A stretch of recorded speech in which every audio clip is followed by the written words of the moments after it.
நான் படித்த பள்ளிக்கூடத்தில் ஒரு கெஸ்ட் ஹவுஸ் இருக்குது. அப்போ நம்ம ஹாஸ்டலில் தங்கி படிச்சுட்டு இருக்கும்போது, இரவில் போய் அங்கே யாரும் படிக்க மாட்டாங்க. காலையில எழுந்தும்பாங்க. அங்கே போய் படிக்க மாட்டாங்க.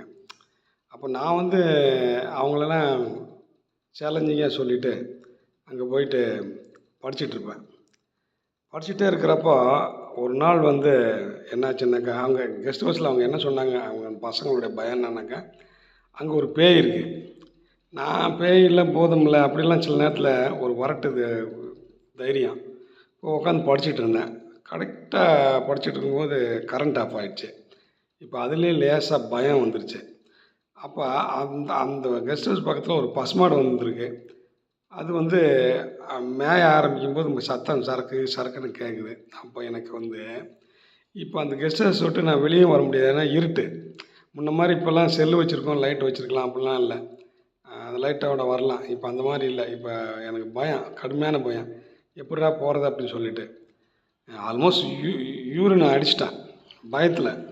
அப்படியே உடம்பெல்லாம் நடுங்க ஆரம்பிச்சிச்சு. சத்தம் போட்டால் கேவலமாக பேசுவாங்க பசங்கன்னு சொல்லிட்டு அங்கே உட்காந்துக்கிட்டே இருக்கேன். லைட்டு வந்ததா அப்படி பிச்சு பிடிங்கி ஓடி வந்துட்டேன். அதனால் நம்ம சில நேரத்தில் வரட்டு கௌரவமாக இருப்போம் பசங்க போட்டிக்குன்ட்டு.